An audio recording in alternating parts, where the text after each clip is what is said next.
وہ سب آپ کی زندگی میں ایک نہ ایک دن اس کا رزلٹ آتا ہے، ایک نہ ایک دن آپ اس کا پھل کھاتے ہیں، ایک نہ ایک دن وہ دنیا کے سامنے آتا ہے، ایک نہ ایک دن آپ کی زندگی میں سے اس کا اثر جو ہے وہ ظاہر ہونا شروع ہو جاتا ہے۔ اور یہاں پر بھی لکھا ہے پاکیزگی، تابعداری اور خوف میں رہنا ایک رزلٹ کو لے کر آتا ہے۔ حالانکہ آپ کا شوہر یا کسی بیوی کا شوہر جو ہے وہ اگر وہ کلام سے دور ہے، خدا سے دور ہے، تو کہتا ہے یہ چیزیں اس پر اثر کریں گی۔ کیا اثر کریں گی؟ آگے لکھا ہے بغیر کلام کے اپنی بیوی کے چال چلن سے خدا کی طرف کھینچ لائیں گے۔ آپ کا چال چلن، آپ کی پاکیزگی، آپ کا تابعداری میں رہنا، آپ کا شوہر کے اور خدا کے خوف میں رہنا، کہتا ہے کہ اس شوہر کو خدا کی طرف کھینچ لائے گا۔ اور جس دن میری بہن میرے بھائی، جس دن آپ خدا کی طرف کھنچ جاتے ہیں اس دن آپ کی زندگی سنورنا شروع ہو جاتی ہے۔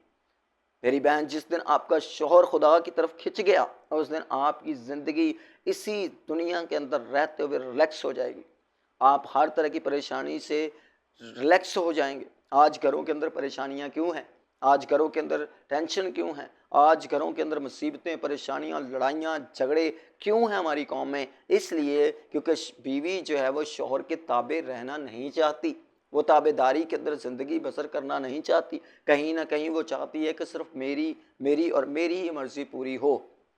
کہیں نہ کہیں وہ چاہتی ہے کہ میں کچھ بھی کروں، میں جس طرح کا میرا شوہر چل رہا ہے میں اسی طرح سے چلوں گی۔ نہیں میری بہن، آپ کو اپنے رویے، اپنی چال چلن اور اپنی زندگی پر غور کرنے کی ضرورت ہے۔ اور یہ جب آپ کریں گی تو کلام کہتا ہے کہ وہ شوہر آپ کا اگر خدا سے دور ہے تو وہ خدا کی طرف کھنچ لائے گا۔ اور آگے لکھا ہے تمہارا سنگھار، یہ بڑا امپورٹنٹ جو ہے وہ نقطہ ہے۔ تمہارا سنگھار مطلب میک اپ، تمہاری تیاری، تمہارا اس سنگھار کے اندر کپڑے، تیار ہونا، اٹھنا بیٹھنا، کسی کے ساتھ بات چیت کرنا، یہ ساری باتیں اس کے اندر آ جاتی ہیں۔ تمہارا سنگھار ظاہری نہ ہو۔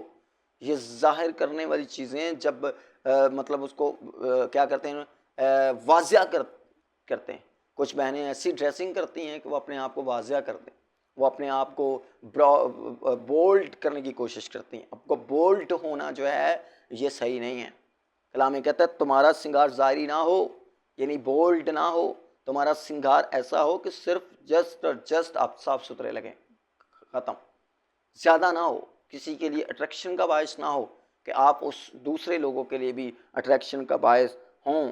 کہتا ہے یعنی سرگوندنا، سونے کے زیور اور طرح طرح کے کپڑے پہننا، یہ ساری چیزیں خدا نے انسان کے لیے بنائی ہیں میری بہن، آپ کے لیے بنائی ہیں۔ لیکن جب آپ اس کو واضح کرتے ہیں یا جب اسے شو آف کرنے کی کوشش کرتے ہیں تو یہ آپ کی روحانی زندگی پر بھی اثر کرتا ہے، دنیاوی زندگی پر بھی اثر کرتا ہے اور شادی شدہ زندگی پر بھی اس کا گہرا اثر ہوتا ہے۔ بلکہ اہمیت کس چیز کو دینی ہے؟ کہتا ہے چوتھی آیت میں لکھا ہے بلکہ تمہاری باطنی یعنی اندر اور پوشیدہ انسانیت، آپ کے جو اندر ہوتا ہے وہی باہر آتا ہے۔ یہ بات ذہن میں رکھیے گا، اپنے اندر کو ٹھیک کریں۔ خداوند یسوع مسیح نے کہا رکابی کو، کہتا ہے باہر سے صاف کرنے سے کیا ہوگا؟ اس کو اندر سے صاف کرنا پڑتا ہے۔ آپ کو اندر اپنا اس کا سنگار کرنا، اپنے اندر جو باطنی آپ کی جو چیزیں ہیں وہ کیا ہے؟ پوشیدہ انسانیت، وہ چیزیں جو لوگوں سے پوشیدہ ہیں، لوگوں کو نظر نہیں آتی لیکن آپ کو نظر آتی ہیں۔ آپ کو پتا ہے کہ مجھے کس جگہ پر اپنے آپ کو ٹھیک کرنے کی ضرورت ہے۔ کہتا ہے انسانیت، حلم اور مزاج کی غربت کی غیر فانی آرائش سے راستہ رہیں، کیونکہ خدا کے نزدیک اس کی بڑی قدر ہے۔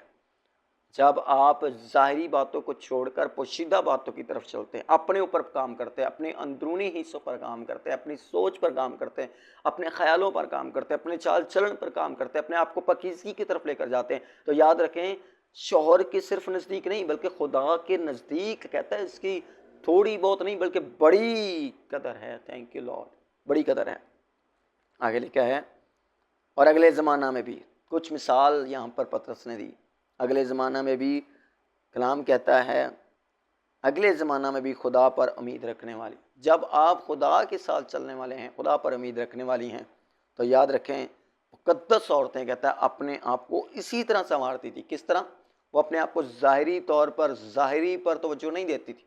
آج میری بہنیں جب اکثر ہم دیکھتے ہیں یا غور کرتے ہیں تو بعض دفعہ وہ صرف اور صرف اپنی ظاہری صورت پر، اپنے کپڑوں پر، اپنی شکل و صورت پر، اپنے بالوں پر سب سے زیادہ توجہ دینے کی کوشش کرتی ہیں یا دیتی ہیں. اچھی بات ہے، اپنے ٹیک کیئر کرنا بہت ضروری ہے، لیکن اس کے ساتھ ساتھ آپ کی باطنی انسانیت پر بھی آپ کو کام کرنے کی ضرورت ہے. یہ خدا کے نزدیک. اور ایک بیوی کا یہاں پر ذکر ہے. کلام کہتا ہے وہ اپنے شوہر کے تابع رہتی تھی، چنانچہ سارہ ابراہم کے حکم میں رہتی تھی اور اسے خداوند کہتی تھی. یعنی اپنے شوہر کو خداوند مالک کہتی تھی سارہ، ابراہم کی بیوی، اور خدا نے پھر اس کو ایمانداروں کی ماں کا لقب دیا ہے. کلام کہتا ہے خداوند کہتی تھی تم بھی اگر نیکی کرو اور کسی ڈراوے سے نہ ڈرو تو اس کی بیٹیاں ہوئیں. Thank you lord. خداوند آپ کو برکت دے اور بلیس کرے. اگر آپ نے یہ ویڈیو دیکھی ہے تو اس سے ضرور سبق حاصل کیجیے گا. اپنے اندر سے کوئی ایسی خامی نکالنے کی کوشش کریں جو آپ کے شوہر کو اریٹیٹ کرتی ہے، آپ کے گھر کو اریٹیٹ کرتی ہے، آپ کی زندگی کو اریٹیٹ کرتی ہے. یاد رکھیں شادی شدہ زندگی خدا نے ہمارے لیے ایک تحفے کے طور پر، کلام کہتا ہے جس کو بیوی ملی اس کو تحفہ ملا. آپ تحفہ ہیں کسی کے لیے، آپ گفٹ ہیں کسی کے لیے، آپ اپنے شوہر کے لیے گفٹ ہیں، آپ اپنے شوہر کے لیے تحفہ ہیں. اور اس کو اسی طرح سے اپنے آپ کو اس کے سامنے رکھیں کہ وہ سمجھے کہ یہ واقعی میرے لیے گفٹ ہے. امید کرتا ہوں کہ یہ ویڈیو آپ کی شادی شدہ لائف میں ضرور برکت کا باعث ہوگی. آمین.